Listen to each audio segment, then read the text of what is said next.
सर्वांना जय भीम, जय संविधान। आज परत एकदा गडचिरोलीच्या सोमनपल्ली गावामध्ये त्या ठिकाणच्या एका बस स्टॉपवरती डॉक्टर बाबासाहेब आंबेडकरांबद्दल अपमानास्पद काही शब्द लिहिण्यात आले। ती एक प्रकारची विटंबनाच झाली।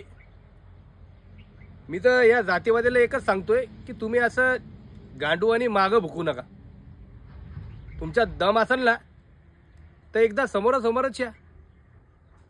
असं बायलेवानी लिहिणं कुठेतरी आणि पळून जाणे हा मर्दानी बाणा नाहीये।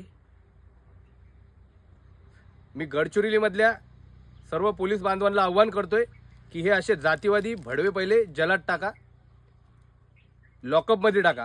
कारण की यामुळे काय होतंय की महाराष्ट्रामध्ये सामाजिक तेढ निर्माण होते। येऊन जाऊन कोणीही बाबासाहेबांबद्दलच कोणी गरळ ओकतंय, तर कोणी अपशब्द लिहितंय, कोणी विटंबना करते। हा एक त्यांचा जो षडयंत्र आहे, हा जे एक प्लॅनिंग आहे, हे लक्षात घ्या। आम्ही संयम बाळगतो याचा अर्थ असा नाही की आम्ही गांडूंची औलाद आहे। आम्ही जर का आमच्या याच्यावर आलो ना तर मग या जातीवादी मनुवादी भडवे ठेचल्याशिवाय आम्ही राहणार नाही। मी परत एकदा गडचिरोलीमधल्या पोलिसांना आव्हान करतोय की हे जातीवादी मनुवादी साले भडवे याला लॉकअप मध्ये टाका। जय भीम।